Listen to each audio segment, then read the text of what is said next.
మీరు తన అడుగు జాడల్లో నడుచుకున్నట్టు మీకు మారించిపోయింది. ఎందుచేత పేతురు ఈ కఠినమైన మాటలు రాసి పెట్టాడు. బాధ కఠినమైనది. బాధ నెమ్మది లేకుండా చేస్తుంది. రోగము ఒక మనుషునికి ఈ మధ్య పేపర్లో కూడా రాసి ఉంటారు. ఒక మంచి స్థితిలో ఆర్థిక స్థితి మంచిగా కలిగిన ఒక స్త్రీ 50-60 సంవత్సరాల వయసులో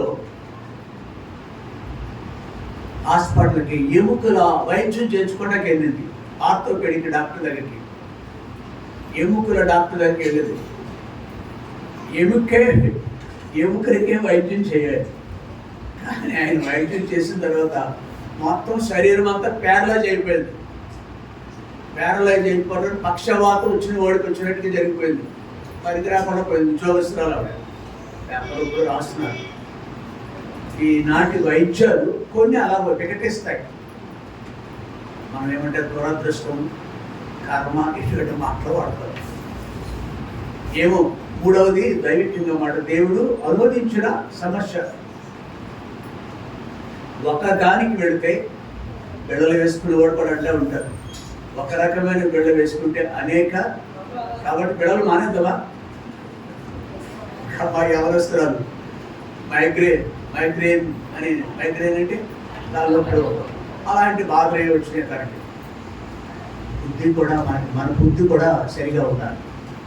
భయం ఉంటే కొంచెం ఫోన్ దగ్గరికి వెళ్ళడం తగ్గిస్తాం. ఫోన్లు ఎక్కువగా చూసే వాడికి జబ్బులు కూడా ఎక్కువ వస్తాయి ముందు దినాలు. నన్ను క్షమించండి, పిల్లలు కూడా కొట్టండి. వాళ్ళకి ఇలా రాస్తున్నారు. ఆశ కూడా కోల్పోతారంట వాళ్ళు. ఇక చాలా భయంకరమైన మాట, కఠినమైన మాట. కాబట్టి జాగ్రత్త పడదాం. ఈ లోకము ఇలాంటి సమస్యలతో కూడింది. ఎదిగిపోయాము, చాలా అభివృద్ధి చెందాము. వ్యక్తిగతంగా మనం అభివృద్ధి చెందుతున్నాము, కుటుంబాలుగా అభివృద్ధి చెందుతున్నాము, సమాజం కూడా ఎంతో అభివృద్ధి చెందుతుంది అనుకున్నాం. కానీ సమస్యలు అంతకు మించి, వాటికి మించి సమస్యలు మనకు వస్తున్నాయి.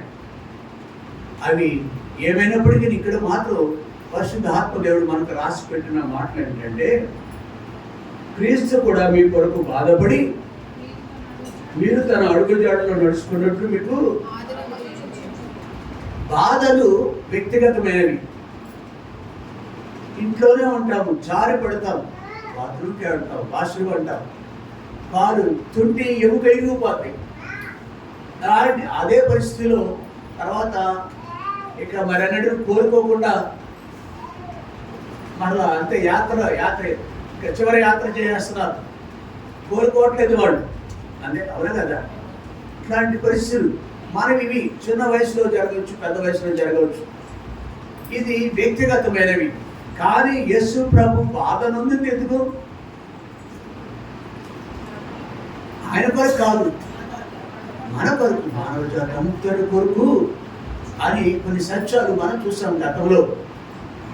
ఆయన యాత్రలో, ఆయన ప్రయాణంలో ఎట్లాంటి పరిస్థితులు వచ్చినాయి. 1-2 వారాలు ఈసారి జ్ఞాపకం చేసుకున్నాం మనం.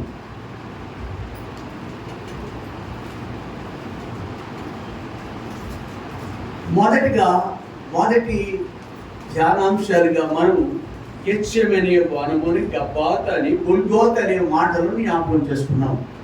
పరిశుద్ధ గ్రంథంలో ఉన్నాయి లేవా? 1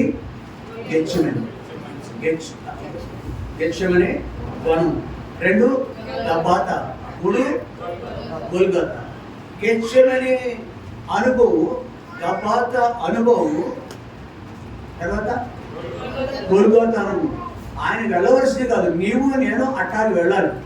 కానీ ప్రభువు మనకు, నేనును మీ ముందు నడిచిన వ్యక్తిని మీ కొరకు ఇవన్నీ సహించాను అని నేర్పడానికి, ఓదార్చడానికి, ధైర్యపరచడానికి ఇట్లాంటి అనుభవాలు మనకి ఆయన ముందు నడిచినాడు అన్నమాట. క్రీస్తు కూడా అంతే కదా. మీ కొరకు ఆయన మన కొరకు బాధపడగాలి ఏంటి గెచ్చమనే వనంలో అంతరంగ మదనం మరణము కాచుకొని కూర్చుంది. తానే వచ్చారు ప్రభు. మరణ దినాలు సమీపించినాయి.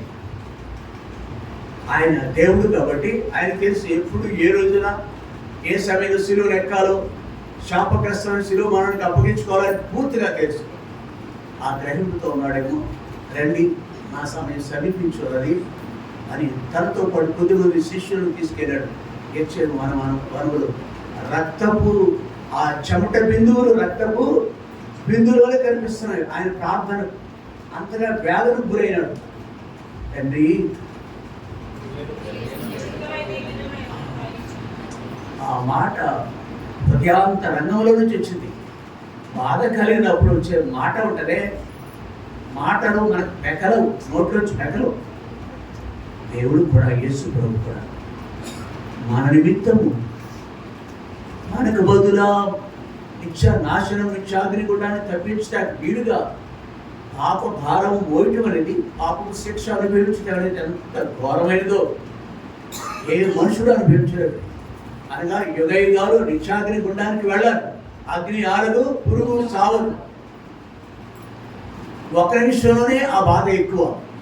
మరి మానవులందరి యొక్క బాధ అది మరి ఎక్కువ. కాబట్టి తండ్రి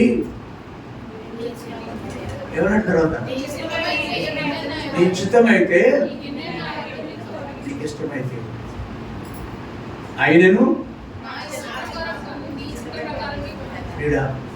అక్కడ గెచ్చమనే వనములో ఎంతో వేదన భరించలేను, హృదయం పగిలిపోతుందిరా, నేను భరించలేనురా అంటా పక్కడుతుంది. నేను భరించలేను, కుమిలిపోతాను. మనుషులు పొందవలసిన శిక్ష అంత భారమైనదని. అయితే కొన్ని సమయాల్లో మనము కూడా ఆయన పిల్లలుగా ఒకవేళ కుటుంబాన్ని బట్టి, వ్యక్తిగత విషయాలను బట్టి నీకు నాకు సంబంధించేవి మనం ప్రయాణం చేయవలసిన పరిస్థితులు అలాంటివి వస్తే, దేవాది దేవుడు ప్రభు నా నిమిత్తం అంతగా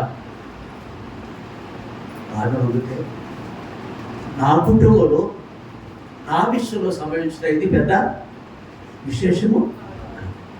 అప్పుడు మన హృదయం ఏమవుతుంది? తేలికైపోతాడు. హృదయం తేలిక. ప్రభు వైపు చూస్తే మన హృదయం తేలికైపోతుంది. మన భారం అంతా ఆయన చేస్తే ఆయనే దేవాది దేవుడు ఎంతగా లేదా మనము గెచ్చమనే వనం గుండా వెళుతున్నామా అని స్మరణ తెచ్చుకోండి. నీ బాధ, నీ వ్యాధి.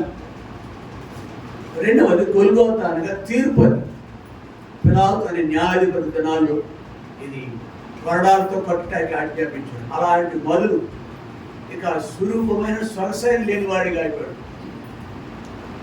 అంత బాధను అనుభవించినాడు. ఎంతగా దూషించి సిలువ వేయకపోవడం ఎంత వ్యధకు గురైనాడు ఆయన. అది గబాత అనుభవం. శారీరక శ్రమ, శారీరకమైన హింసించారు ఆయన బహుగా. అవన్నీ రిపీట్ చేయలేం కదా మనం. హింసించినారు. బైబిల్ చదువుకుంటూ ఉంటాను చాలా మాట. కన్నీళ్ళు వస్తూ ఉంటాయి. ఏ పాప వేడిగని ఓ పాప అని అంటే పాట పాడతాం మనం. మనలో అయితే దోషం కనిపిస్తాం. ముళ్ళు దిగింది అనుకోండి, కాలు రేరు చితికింది అనుకోండి, గొప్పు తగిలి మనమే బోర్ల పడ్డాం అజాగ్రత్తగా ఉండి, మన అపరాధాలకు శిక్ష. కానీ యేసుప్రభు అట్లాంటిది ఏది లేదు. కానీ ఆయన హింసింపబడ్డాడు. యెషయా గ్రంథం 53:5 యెషయా 53:5 ఏముంది? ఏం రాయబడింది? మన అతిక్రమ క్రియలను బట్టి. ఎక్కడ ఏ విధంగా? తల నుండి శిరస్సు నుంచి అరికాల వరకు కూడా అన్ని గాయాలే కదా. నాకంటే చాలా వరకు తునబడింది. యేసు ప్రభు ఎంత ధీరుడయ్యాడండి. కాబట్టి ఇక్కడ ఆయన మనకు ముందు బాధపడ్డాడని జ్ఞాపకం చేసుకోవాలి. అట్లాంటి శ్రమకుండా బాధలు నీవు నేను పెడుతున్న ఆ పరిస్థితులు ఏమాత్రం లెక్కింపదగినవి కాదని జ్ఞాపకం చేసుకోవాలి. గబాతాలు గొల్గోతాలో బాధ నుంచు కూడా ఆయన కపాల స్థానముడే ఆ స్థలంలో ఈ 3 స్థలాలు ఆయన శ్రమ బాధ నీ కొరకు నా కొరకు పొందిన శిక్షను జ్ఞాపకం చేస్తుంది. ఇది మొదటిదిగా మనం ధ్యానించాం. రెండవది పోయిన వారం చూసాం మనం. ఆ తర్వాత చూసాం ఏప్రిల్ రాసిన పత్రిక 4వ అధ్యాయం 15వ వచనం చదువుకుందామా? ఏప్రిల్ రాసిన పత్రిక.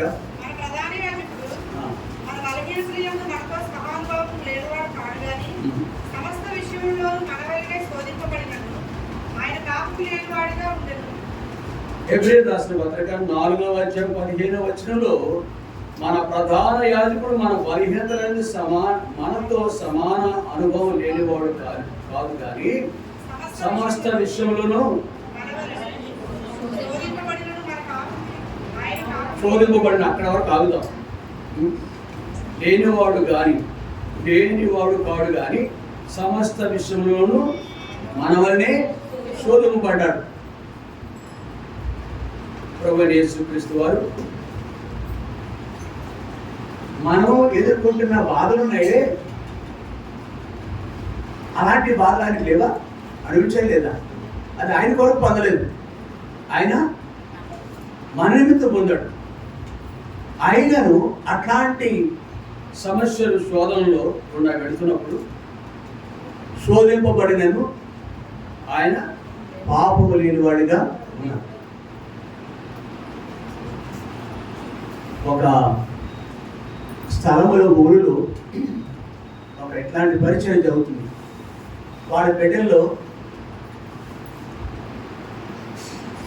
ఆ సంఘం నడిపే దేవుని దాసుని యొక్క బిడ్డల్లో ఒక బిడ్డ చనిపోవడం జరిగింది. యవన కాలంలో 27-28 సంవత్సరాల వయసుకే డెలివరీ అయిన తర్వాత బిడ్డ బాగానే ఉంది, వాళ్ళంత చనిపోయింది. కాబట్టి దేవుడు నాకు కీడు చేశాడు అనుకోండి. ఆ స్త్రీ, ఏ స్త్రీ? తల్లి, దేవుని దాసుడు అయినా ఇవేమవుతారు? దేవుడు బాలుగురాలు అంటాం కదా. దేవుడు ఇంత నాకు కీడు చేశాడు, అది ఆమెకు ఉద్దేశం. కాబట్టి ఏం చేస్తుందంటే దేవుని మందిరంలో కూర్చునేది కాదు, ఎక్కడో బయట ఆరుబయట కూర్చునేది. ఆరుబయట కూర్చునేది. ఇది సరైన పద్ధత? సరైనదా? శోధన కలిగేది, శోధింపబడింది, అనుమతించాడు దేవుడు. దేవుడు చాలా మంది పిల్లలు ఉన్నారు తనకి, ఇంకా ఆమె ఆ దంపతులకు ఇంకా చాలా మంది పిల్లలు ఉన్నారు. దేవుడు అనుమతించాడు. లేదు ఏదో మరొక సంఘటన, ఏదో కారణం మీద మెట్టుకు ఆ బిడ్డ చనిపోయినంత మాత్రాన దేవుడు ఆ వ్యక్తులకి కీడు. యోబు గ్రంథంలో 2వ అధ్యాయంలో ఒక మాట ఉంది, చూడండి. యోబు గ్రంథము 2వ అధ్యాయం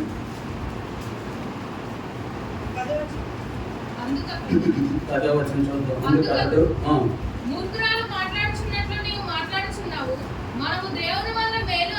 మనము దేవుని వల్ల మేలు అనుభవించుదుమా? క్రీడా ఎప్పుడైనా కష్టం జరిగితే ఒక కాలు తెగి పడిపోతే 2 కాళ్ళలో ఒక కాలు ఉంది, ప్రభా నీకు వందనాలు. అదే పాట. ఈ పాట పాడటం నాకు అసలు ఇష్టపడదు. ఎందుకు రాసి పెట్టారు అనుకుంటాను. నేను చాలా కాలం పాడించుకోవడం, సంఘంలో కూడా పాడించారు. ఈ వచ్చి అనేక నుంచి పాడుతున్నాను. నాకే కాదు, ఎడుపు నవ్వుంటాయి కానీ మరీ ఆ పాట పాడాలా? ఎంగానా పాట కట్టుకుని పాట పాడాలా? నో. కొందరు హృదయాలు కృంగిపోతాయి, కొందరు హృదయాలు భారంతో ఉంటాయి, తల పైకెత్తుకోలేని పరిస్థితులు ఉంటాయి. వాళ్ళ సంభవించింది, ఇంట్లో కూడా సంభవించింది అదే. బహుశా ప్రపంచంలో ఏ కుటుంబంలో ఇలా జరగలేదు, ఏ కుటుంబంలో జరిగినట్టు. ఇది జ్ఞాపకం చేసుకోండి. మీరు ఏదైనా బాధ వస్తే, కృంగిపోయే పరిస్థితులు వస్తే అవి ఏం చేయాలి? ఇందాక మీరు చెప్పారు. ఒక సహోదరి ఉద్యోగస్తురాలు, ఆస్తి కూడా ఉంది, కుటుంబంలో పెద్దగా ఎవరు లేరు. ఎముకల హాస్పిటల్లో వైద్యం చేసుకుంటే మొత్తం శరీరం, చేతులు పని చేయట్లేదు, కాళ్ళు కూడా మాకు చిన్నగా ఉంటుంది. ధనవంతా డబ్బంతా కూడా పేదవాడికి పనిచేస్తుంది. తర్వాత ఇంకా నాలో ప్రాణం ఉంది కదా అంటే నిర్ణయానికి వచ్చింది అనమాట అండి. నాలో ప్రాణం ఉంది ఉన్నపాటు ఇప్పుడు కనుక వెంటనే నాకు తీసుకుని చనిపోతే నా అభ్యం కాదు. నేను వెంటనే కనుక చనిపోవడానికి ఇష్టపడుతున్నాను. నేను రాష్ట్రపతికో ఎవరికి ఉత్తరం రాస్తుంది అనమాట. దాన్ని ఏం మరణం అంటారు? కారుణ్య మరణం అంటారు. మరి అది ఎట్లా పొరపరం నాకు పూర్తిగా తెలియదు, కానీ పెట్టుకు ఆ మరణం నాకు ఇవ్వండి. ఇస్తే ఆ టైంలో వెంటనే నేను మరణించిన వెంటనే వైద్యులు రెడీగా ఉంటారు. డాక్టర్లు నాకు గుండె తీసుకెళ్ళిపోయి ఎవరికి ఇస్తారు? గుండె కావాల్సిన వాళ్ళకి ఇస్తారు. నా ఖాళీ అలా లివరు, కిడ్నీస్ తీసుకెళ్ళి ఎంత. మరి అటువంటిప్పుడు ఆ సర్వభూతనం ఏదో అన్నాం అనుమతించాడు. అన్యుడాలు ఈ దేవుని కుటుంబం ఎవరు? యోగు. ఎంత నష్టం! ఆస్తంతా పోయింది. పిల్లలు, కుమార్తెలు ముగ్గురు, ఒకటి కాదు. నేను చెప్పాను, బాధకుడు యొక్క కూతురు చనిపోతే బాధకురాలు వేషం వేసింది, అవిధేయురాలి కింద మారిపోయింది. కొద్దికాలం బుద్ధి వచ్చి ఉండాలి. తర్వాత మరి దేవుని మందిరంలో కూర్చుంది. Don't be angry upon the lord. దేవుని మీద కోపపడద్దు, దేవుని మీద కోపగించుకోవద్దు. రాయబడిన మాట ఏంటంటే, ఇలా మాట్లాడుతున్నాను, మనము దేవుని వల్ల వీడు అనిపించుదామా, వీడు అనిపించుకోతా కదా అని. ఈ సంగతులలో ఏ విషయములను యోగు నోటి మాటతో ఈ నోటితో పాపం చేయటం అంటే చాలా ఉన్నాయి. పాపం అంటే మన దృష్టిలో. కానీ నోటితో పలికిన మాట కూడా ఎవరు చేశారు అలా బైబిల్లో? అరే చెప్పు. మోషే నొప్పించాడు, దేవుని మహిమపరచలేదు. పాపం కాదు, అది పాపం అవుతుందా? పాపపడ్డాడు అంతే, పాపపడు. కానీ మోసేది కూడా వీడ అంతగా దేవుడు నిశ్చితంగా పరీక్షిస్తాడే. ఇక్కడ యోగు గురించి సాక్ష్యం. ఒకవేళ మనకి, నాకు, నీకు ఏదైనా సంభవిస్తే, గర్భం ఆలస్యమైంది, ఇంకేవో నీకు నాకు సంభవించేవి, కానీ ఎప్పుడూ కూడా మనం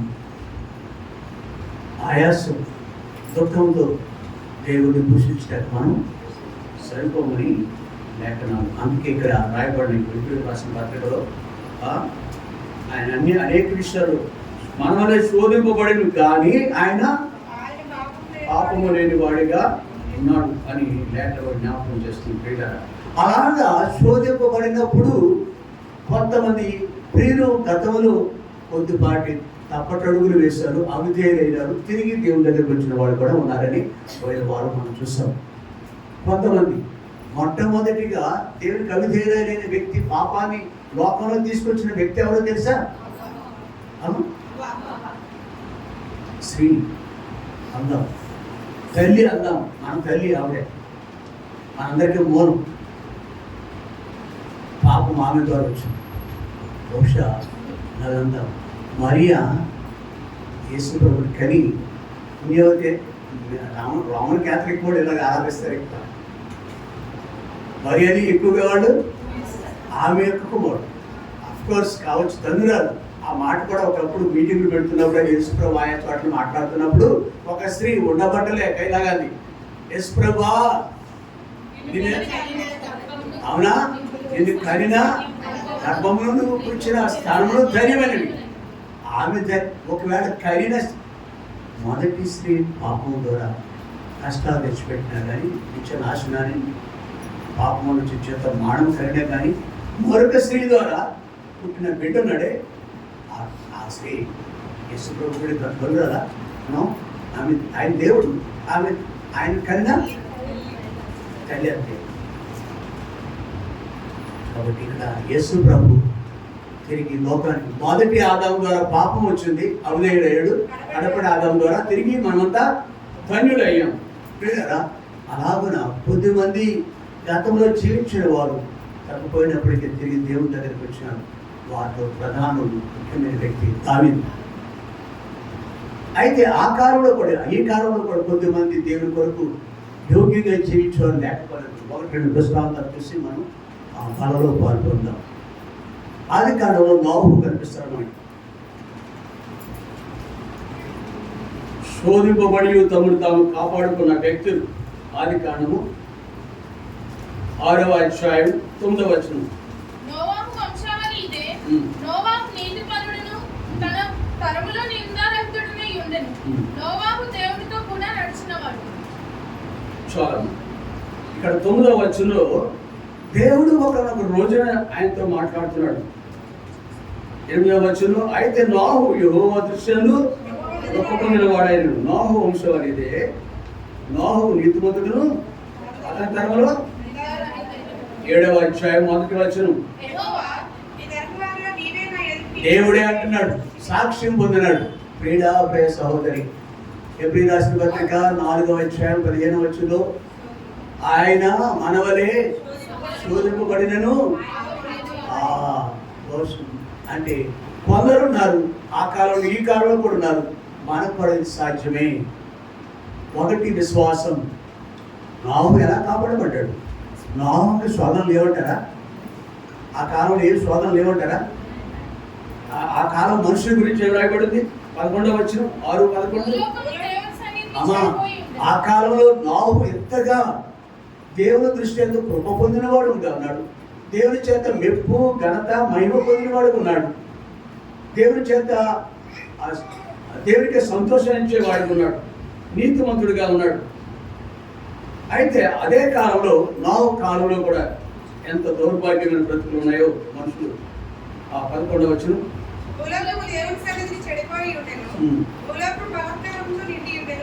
దేవుడు భూలోకమును చూచినప్పుడు అది చెడిపోయి ఉండెను. భూమి మీద సమస్త శరీరులు తమ మార్గంలో చెరిపేసుకొని. చాలండి. అట్లాంటి రోజు 199 మంది ఆ మార్గంలో వెళుతున్నప్పుడు ఒక్కడికి సాధ్యమా? ఇది కష్టమా కాదా? చాలా కష్టం.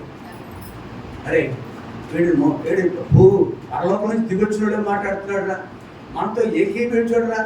ఇంకేమంటారు తెలిసిన మనుషుల పద్ధతి. ఆడిని వెలివేయండిరా. వీడు మనకి సంబంధించిన వాడు కాదు. ఇట్లాంటి దోషాలను ఎన్ని అనుభవించినప్పటికీ ప్రియ సహోదరి తను తాను కాపాడుకుంటూ, ఒకటి విశ్వాసము, 2 దేవుని వైపు చూచుట, 3వది తను తాను అనుదినము కూడా దేవునికి అప్పగించు ప్రతిష్ఠించుకున్నాడు. ఈ 3 పనులు ఎవరు మన జీవితాల్లో చేస్తారో లేఖనంలో ఎలాగో లోకమును జయించిన విజయము మీ విశ్వాసమే, నీ విశ్వాసమే. ఒక బలహీనతను జయించాలంటే నేను కానీ మనము కానీ బలహీనత అనేది నిర్లక్ష్యం. బలహీనత అనేది ఇట్స్ కామన్. కానీ జయించడం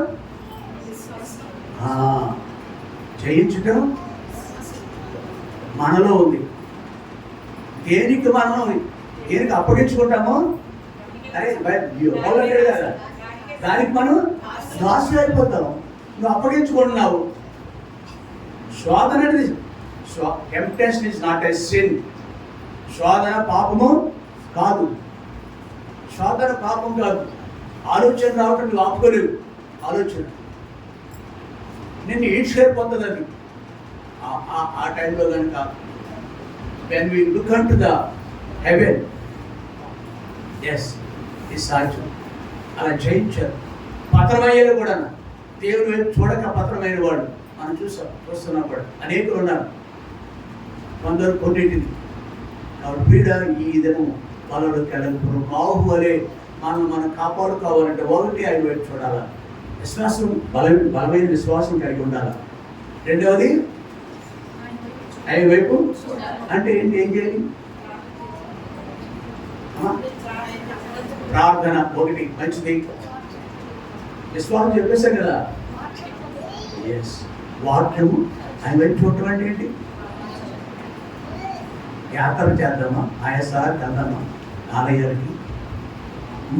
కాబట్టి జయించటానికి, శోధన జయించటానికి అమ్మా ఈ భూమి మీద ఈ లోకంలో మనం వర్ధిల్లటానికి కూడా దిస్ ఇస్ అ సీక్రెట్, ఇది రహస్యం. ఫలిస్తాం మనం. అతను చేయలేదంతయు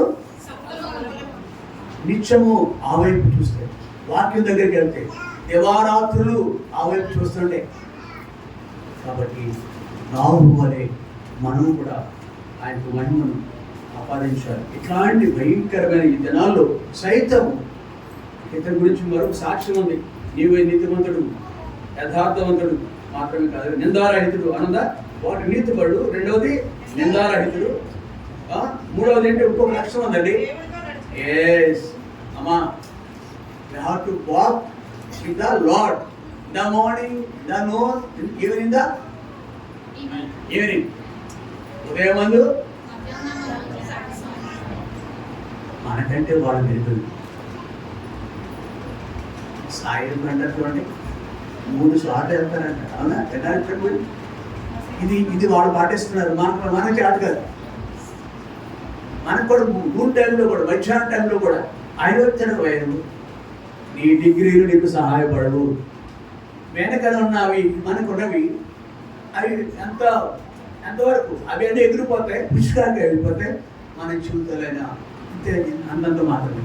కానీ మన సదా ఆయన దయ పొందే వారికి ఉంటే, ఇలాగ ఆయనతో నడిచే వారికి ఉంటే, విశ్వాసం కలిగిన వాడుగా ఉన్నాడు, నీతిమంతుడుగా ఉన్నాడు, నిందారహితుడుగా ఉన్నాడు. మూడవది దేవుడితో నడిచిన.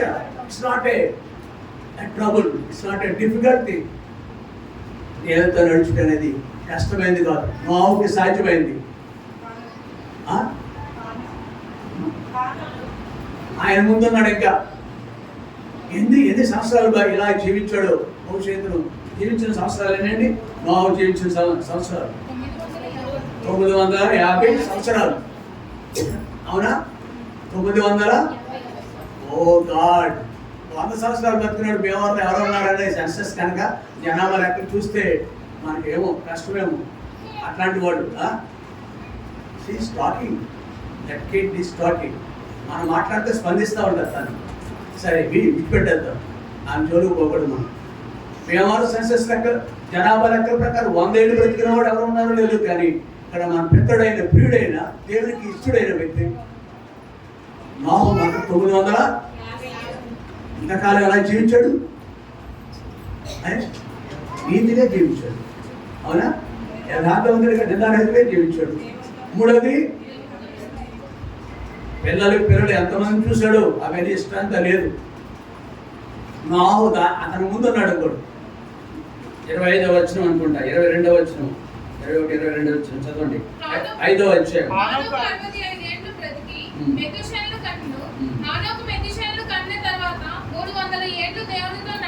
చాలు.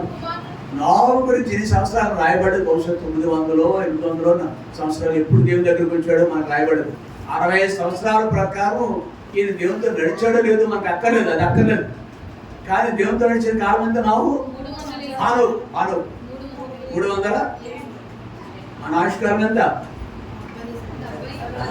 బైబిల్ ప్రకారం 70 సంవత్సరాలు ఏమో, ఎంతో తెలియదు. ప్రియుడ సహోదరి, లేఖనం సెలవిస్తుందంటే మనమును మన పితృడైన, మన ప్రియుడైన, దేవుని ఇష్టడైన నోహు వలె నిందారహితులుగాను, నీతిమంతులుగాను మరియు దేవునితో నడిచే వ్యక్తులుగాను ఉండాలని లేఖనాలు మనకి జ్ఞాపకం చేస్తున్నాయి. ఈ పని నిజానికి కొరింథీయులకు రాసిన మొదటి పత్రిక 10వ అధ్యాయం 10వ వచనంలో ఏం రాయబడింది? కొరింథీయులకు రాసిన మొదటి పత్రిక సాధారణంగా మనుషులకు కలుగు శోధన తప్ప మరి ఏదియూ మీకు సంభవింపలేదు. అంటే సాధారణంగా మనుషులు కలుగు శోధన తప్ప మరి ఏదియూ మీకు నేను సంభవింపలేదు. అంటున్నాను, యేసు ప్రభువుకు వచ్చిన శోధన మనకు వచ్చినాయా? ఎంత అంతగా ఘోరమైన సమస్యలు. ఆ దేశస్తులు అందరూ హింసించారు. దుష్టులు, దుర్మార్గులు. ఎవరు? మందిపోడు దొంగ పేరు బరబ్బా. వాడిని ప్రేమించారు, వాడిని తప్పించారు శిక్ష నుంచి. వాడి శిక్ష సహితము ఎవరి మీద పడింది? ఒక దేశంలో కోట్లాది మంది బహుశా ఇలాగ అందాం, మన శిక్ష కూడా ఆయన మీదే. అవునా కదా? మన నిమిత్తం ఒక్క ఆదేశస్తుల వరకు కాదు, అంతగా హింస చేస్తుంటే మనం పొందే శ్రమ, మనం కలిగే గాయము కొంచెమా తక్కువ ఎక్కువ? ధైర్యంగా ఉందాం, ప్రభుకి అప్పగించుకుందాం. నాహు వలె దేవునికి అప్పగించుకోవాలి. ఇక్కడ పురిందిలో ఉన్న సంఘానికి పరిస్థితులకు దేవుడు జ్ఞాపకం చేస్తున్నాడు. సాధారణంగా మనుషుడు కలుగు శోధన తప్ప ఇంకే ఏ సమయం గ్యారెంటీ ఇస్తున్నాడు ఆయన. దేవుడు నమ్మదగిన వాడు. అసలు రాదు మీకు, అంతకంటే ఎక్కువ రాదు. ఆయనను మీరు సహింపగలిగిన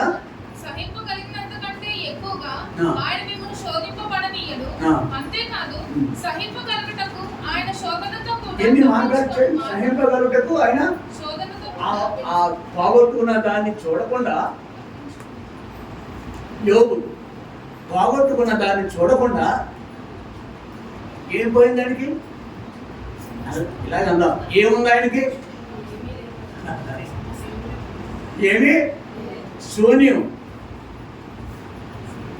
అప్పుడు గుడిగా చేసుకున్నారని అన్నాడు అనమాట. ఏమన్నాడు తెలుసా? నమ్మదగిన వాడు. ఈ మాట కరెక్ట్.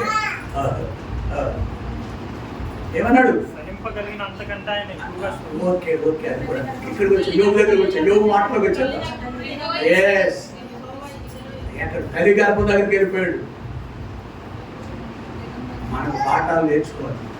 ఈ లోకయాత్రలోనే సాగుచున్నా, ఈ లోకయాత్రలోనే సాగుచున్నా, ఒకసారి నవ్వు, ఒకసారి ఏడ్పు, ఒకసారి నవ్వు, ఒకసారి ఏడ్పు, అయినా క్రీస్తు నా తోడనుండు, అయినా క్రీస్తు నా తోడనుండు.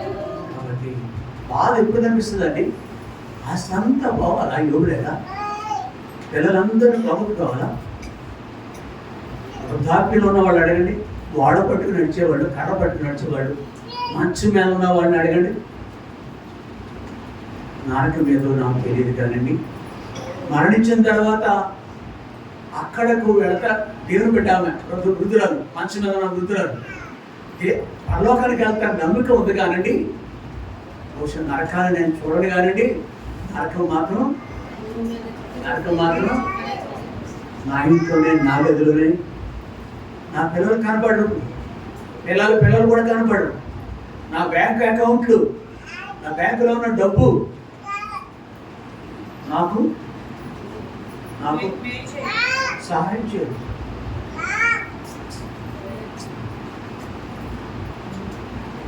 కాదా?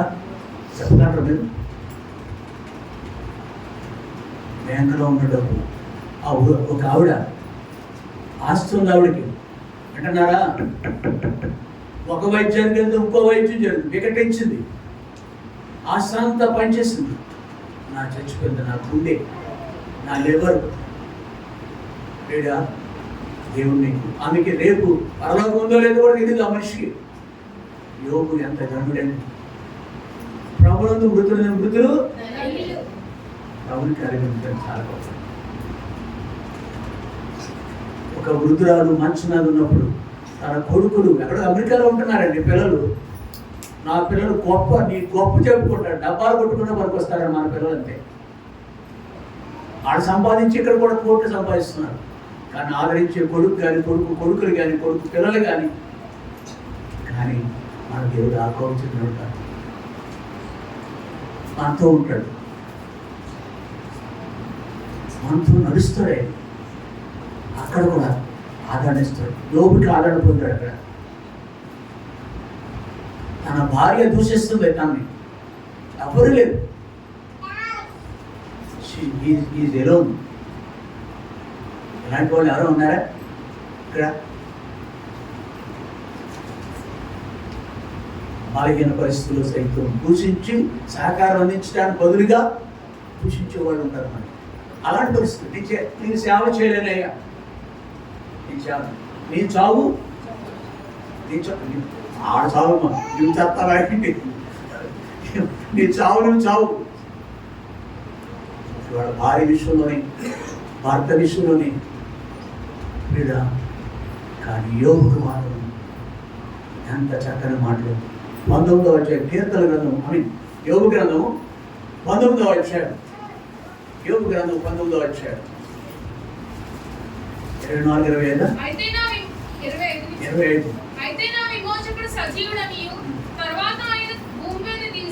ఏంటండి ఇది మాట్లాడింది? మొదటి అధ్యాయంలో అదే మాట్లాడుతున్నాడు ఆయన. తల్లి గర్భం నుంచి నేను దిగబడికి వచ్చింది యెహోవా ఇచ్చాను, రొమ్ము కొట్టుకోవట్లేదు ఆయన. అయ్యో అయ్యో నాకు ఎంత సంభవించిందే, అయ్యా రండి, అమ్మ రండి. మనిషి అమ్మక్కలు ఏం చేస్తారు కదా సార్, అమ్మ పడుకమ్మ ఏడకమ్మ అతనికి ఉన్నారు ఎలిఫజు జల్దలు. దేవుడు ఏమన్నా తెలుసా? దేవుడు ఏమన్నా తెలుసా? 42వ అధ్యాయం, 42వ అధ్యాయం యోగు గ్రంథం 42వ అధ్యాయం దేవుడు ఏం మాట్లాడుతున్నారు చూడండి. యోగు గురించి సాక్ష్యం.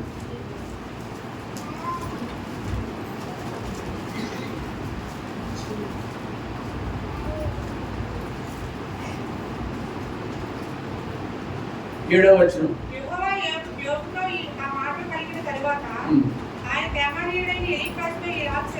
చాలు చాలు. నా సేవకుడు యోగు పలికినట్టు మీరు నన్ను గురించి. ఈ అమ్మలక్కలు బంధువులు ఉంటారే, తోటి విశ్వాసులు ఉంటారే, మంచిదే, మంచివాళ్ళంటే విశ్వాసం తిరుగుతాయని అనుకోవచ్చు. మంచిది, ఆదరించాలి మనం. కానీ దేవుడు పలికినట్టు మనం మన స్నేహితులు ఆదరించడానికి వచ్చారు నిజానికి అనేకులు. కొద్దిమంది అయినా వచ్చారు ఆదరించడానికి, ఆదరించాలి మనం. కానీ దేవుడి యొక్క ఆదరణ ఇక్కడ యోగుని ఆదరించి దేవుడే. ఆ 8వ వచనం.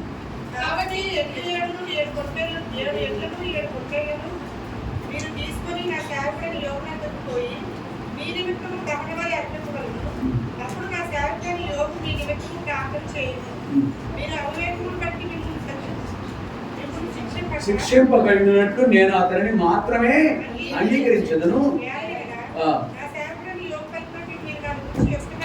ఈ పాట పాడాలి మనం. అందుకే ఈ లోక యాత్ర ప్రతి క్షణం కూడా మనకి ఎంత ఆదరణ తెస్తుంది. ప్రతి క్షణం ఆ పాట పాడితే పరలోక రాజ్యం అంటాం మనం. ఆ పాట హృదయ కూర్చులో పాడితే పాట మన పరలోక రాజ్యాన్ని తీసుకెళ్తామని. పాట అనేకులను దేవుని దగ్గరికి తీసుకొస్తాడు, కార్యం చేస్తాడు. మనం అనుకో, ఊహించుకో. నువ్వు అలాంటి అంతే భారం మనం కలిగి ఉండాలి. నీ పాట, నీ ప్రార్థన, నీ జీవితం దేవుని దగ్గరికి అనేకులు తీసుకురావడానికి కారణమవుతుంది. నీవే అనేకులు అడ్డుపడ్డగా ఉంటాం. నీవే మనం సాక్షి లేకపోతే మనం అడ్డుపడ్డగా ఉంటాం. దేవుడు ఆకాశం ప్రత్యక్షమైన దేవుడు భూమి మీదకి వచ్చాడు. ఆయన ఆడ మంచి సాక్ష్యం ఇస్తున్నాడు. ఆయన మన గురించి కూడా ఏ పరిస్థితులు అయినా సరే. అందుకే ఒక పాట, నీవే ఎల్లవే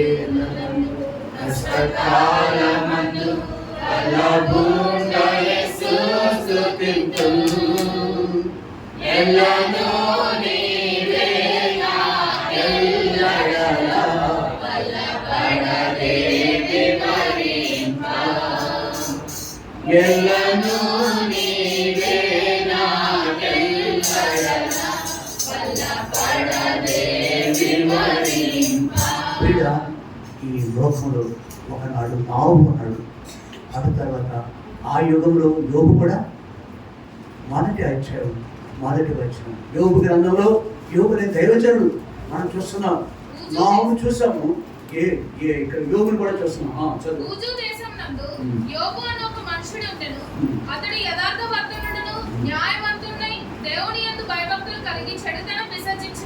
చాలు. అది పరిశుద్ధాత్మ రాసి పెట్టిన మాట. పరిశుద్ధాత్మ దేవుడు రాసి పెట్టిన మాట.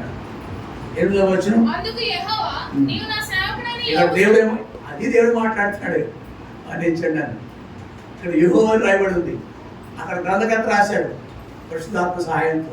ఇక్కడ ఈ God himself speaking to the people. నీవు నా సేవకుడైన యోబు నీవు నా సేవకుడైన యోబు సంగతి ఆలోచించుదువా? అతడు ఆ యథార్థవంతుడు ప్రపంచం అంతరికి సాక్షి ఇస్తున్నాడు ఆయన. దుష్టుడైన అపవాదితో కూడా చెప్తున్నాడు, అపవాదితో కూడా మాట్లాడుతున్నాడు అంటే న్యాయవంతుడు దేవుని యందు భయభక్తులు కలిగి యథార్థవంతుడును న్యాయవంతుడును దేవుని భయభక్తులు కలిగి చెడుతనం విసర్జించిన వాడు. ఎప్పుడు ఎప్పుడు ఆయన గురించి రాయబడిన మాట ఏంటంటే విసర్జించి అతనికి భూమి మీద అతని వంటి వాడెవడు? అది కాదు. 3వ వచనం.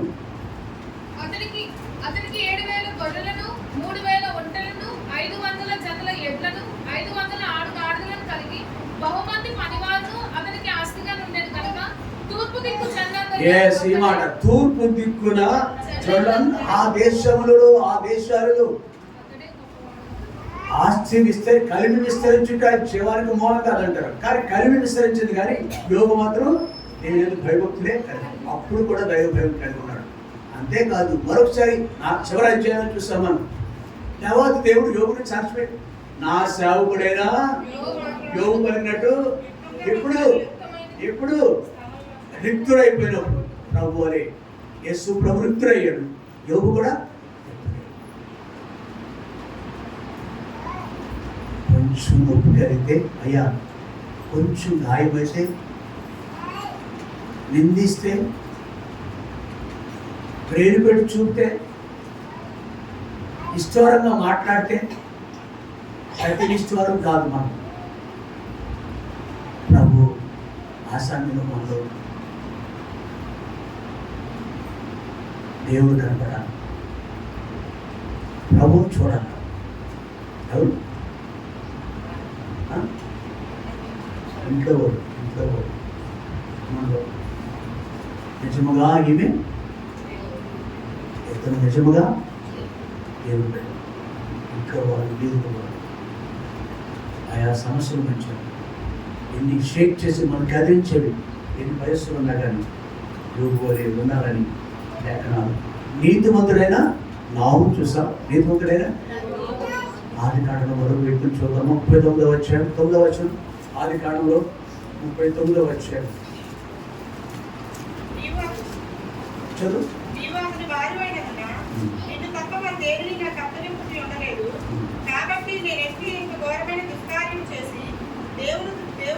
మరొక వ్యక్తి నీతిమంతుడిగా ప్రభు యందు భయం కలిగి, ఈ మాటలు రాయబడలేదు కానీ యోగు గురించి రాయబడిన మాటలు, నావు గురించి రాయబడిన మాటలు, ఇక్కడ యోసేపు గురించి రాయబడలేదు కానీ ఆ గుణలక్షణాలన్నీ కూడా ఉన్నాయి. నిజానికి దైవజనులు చెబుతూ ఉంటారు, యోసేపు యేసుక్రీస్తుకు శ్రమలన్నిటి ముంగుర్తు. యేసు ప్రభుని చూడొచ్చంట. ఎవరిలో గుణగణాలన్నీ యేసు ప్రభు గుణగణాలు, దైవికమైన గుణగణాలు. దేవ స్వభావంలో పాల్పొందాడు, నవీన స్వభావం కలిగి ఉన్నాడు, వాగ్దానాలు కలిగి దేవునికి అందరం అప్పగించుకుంటున్నాడు ద్వారా ఆయన దేవ స్వభావంలో దేవుడు చూశారు. పోతేపారి ఇంటికి రాజు అయినాడు, జైలులో రాజుగా ఉన్నాడు. రాజు became king even in the jail. At last Yosepu ఏమయ్యాడు? గొప్ప దేశానికి, ఆ కాలంలో అనేక దేశాల మీద ఆధిపత్యం కలిగిన ఐగుప్తుని, ఆ ఐగుప్తు దేశానికే రాజు స్థానంలో కూర్చున్నాడు అనిపిస్తుంది. కారణం ఏంటో తెలుసా? దేవుడు వాక్యంలో పేతురు రాసిన మొదటి పత్రిక 5వ అధ్యాయం 5వ వచనం 4వ వచనం. ఆయన బలిష్టమైన చేతి కింద మనం దీవులుగా ఉన్నాం. పేతురు రాసిన మొదటి పత్రిక 5వ అధ్యాయం 6వ వచనం. దేవుడు తగిన సమయమందు మిమ్మును హెచ్చించిన మిమ్మల్ని హెచ్చించులాగున ఆయన బలిష్టమైన చేతి క్రింద దీనమనస్కులై ఉండుడి. ఇంటర్మీడియట్ చదువుకోవడానికి బుద్ధి చెప్పలేరు అమ్మ బాబు. అంకుల్ గారు మీరు చెప్పండి, మా అబ్బాయికి మీరు చెప్పండి. మీసాలు వచ్చి ఇంకా గొప్పడు అని ఏమన్నానా? నువ్వేమో గొప్పడువా ఏంటి? అమ్మానానికి ఒకవేళ దైవికమైన జ్ఞానం లేకపోవచ్చేమో, కానీ నీకేం ఉంది కదా, దేవుడు ఉన్నాడు కదా.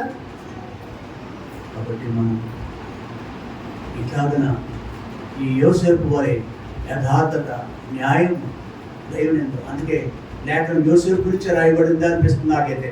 కొరింథీయులకు రాసిన పత్రిక 10-13 చదువుకున్నాం కదా. ఎన్ని శ్రమలు వచ్చినాయి కదా అమ్మా, అది మళ్ళా ఎలా చాలు.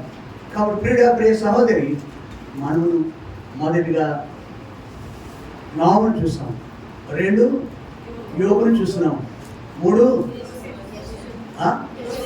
యోసేపును చూస్తున్నాం. చివరిగా మరొక వ్యక్తి లేదా ఒక లేఖనాన్ని చూసుకుని మనం ముగించుకుందాం.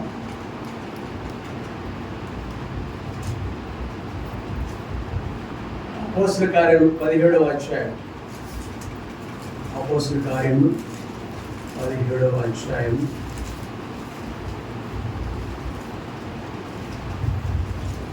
11. వీరు దెస్సలోనికేలో ఉన్న వారి కంటే గనులయుండిరి కనుక ఆసక్తితో వాక్యమును అంగీకరించి పౌలును సీలయును చెప్పిన సంగతులు అలా ఉన్నవో లేవో అని ప్రతిదినమును లేఖనము యేసు ప్రభువును నమ్మిన మనమందరం కూడా నీతిమంతులు అయినాం. నీతిమంతుడు లేడు, ఒక్కడు లేడని చెప్పిన ఈ లోక మానవ జాతి అంతయు ఎలా ఉన్నప్పటికీ మనము వారి నుంచి ప్రత్యేకింపబడ్డాము ప్రభువునందు విశ్వసించడం ద్వారా. నీ ఉద్యోగాన్ని బట్టి కాదు, నీకున్న ఆస్తి పాస్తుల అంతస్తుని బట్టి కాదు దేవుని దగ్గర రావడం కారణం. కేవలం ప్రభువునందు విశ్వసించడం ద్వారా, కృప ద్వారా రక్షింపబడ్డాము. ఇది మీ వలన కలిగినది కాదు. అయితే ఈ రక్షింపబడిన తదుపరి ఈ వ్యక్తులు ఎలా ఉన్నారు? రక్షింపబడిన వారు ఎలా ఉన్నారండి? వీరు తెస్సలోనికలో ఉన్న వారి కంటే, అంటే ఏమంటారు మీ భాష్యం ఏంటి, మీ కామెంట్ ఏంటి? గనుడు, శాలరీ పెద్దది, భవంతులు ఉన్నాయి. ఒకవేళ భౌతికంగా ఉన్న వాటిని బట్టి ఇక్కడ రాయబడదండి. ఆత్మీయ అంతస్తు వాళ్ళు కలిగి ఉన్నారు, ఆసక్తి కలిగి ఉన్నారు, ఆకలి కలిగి ఉన్నారు దేవుని పట్ల. తెస్సలోనిక సంఘం శ్రేష్టమైంది, వారికంటే గనుడు వేడు. ఆసక్తితో వాక్యమును అంగీకరించి పౌలును సీలయును చెప్పిన సంగతులు అలా ఉన్నావు లేవు అని ప్రతిదినం లేఖనమును. అపోస్తలుడైన పౌలు బోధ సరైనది. అపోస్తలుడైన పౌలు యేసు ప్రభు తర్వాత స్థానాన్ని ఆక్రమించుకున్నాడు ఆత్మీయతలో, పరిచర్యలో కూడా. ఈవెన్ అపోస్తలు అందరికంటే కూడా యోగ్యుడా అనిపిస్తారు వాళ్ళు ఆయన పరిచయం చూస్తే. కానీ అతని యొక్క పరిచర్యను కూడా లేఖనాల ప్రకారం ఉందో లేదు, ఇక్కడ ఏం బోధ చేస్తున్నాడు అనేది లేఖనం దగ్గరికి వెళ్ళి పరిశోధిస్తున్నారంట. అంత శ్రేష్ఠులైన భక్తి కలిగిన నీతిమంతులు అని చెప్పాలన్నమాట. చక్కగా ఈ శ్రేష్ఠ భక్తులు, శ్రేష్ఠులు, యోగ్యులు. ఆ కాలంలో బహుశా భూమి మీద ఉన్నవారు అందరు కదా. వాళ్ళు ఎవరండి? ఏ కాలంలో వాడు? బెరయలో ఉన్న సంఘం, పరిశుద్ధులు. మనము ఎలాగ ఉండాలని యుగాంతంలో నోహును పోలిన జీవితము, యోగులు పోలిన జీవితము, యోసేపును పోలిన జీవితము. మూడవది బెరయలో ఉన్న సంఘం వలె వారి వలె యోగ్యత కలిగి, అంటే నిత్యము కూడా వాక్యపు వెలుగులో, అయ్యా అమ్మ, నిత్యము వాక్యపు వెలుగులో ఉంటే మనము దేవునికి అంగీకారంగా ఉంటాం. ప్రతి శోధనపై జయం పొందుతాం. దేవునికి మహిమార్థంగా ఉంటుంది. అదే టైంలో మన జీవితాలు దేవుని ద్వారా ఆశీర్వదింపబడతాయి. కొంచెం ఆలస్యం కావచ్చు, కొన్ని కార్యాలు మన జీవితాలు కొన్ని ఆలస్యం కావచ్చు. నీవేం తొందరపడిపో. యోసేపు ఎంత భరించాడండి? ఎంత కీడు కొండ వెళ్ళాడండి? ఎన్ని కీడు కొండ వెళ్ళాడండి? హేతులు ఏమైనా ఉందా? కారణాలు ఏమన్నాయా? భరించడా? సహించడా? Look up to the God. చివరిగా మరొక మాట చూసుకున్నాం. హెబ్రీయులకు రాసిన పత్రిక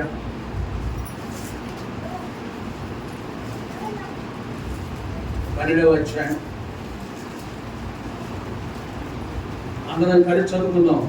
1-2 వచనాలు. 12వ అధ్యాయం హెబ్రీయులకు రాసిన పత్రిక 12వ అధ్యాయం 1-2. ఎంత గొప్ప సాక్ష్యము మేఘం వలె మనల్ని ఆవరించుకున్న మనం కూడా ప్రతి భారము శిలువలో చేయబట్టే పాపమును విడిచిపెట్టి విశ్వాసముతో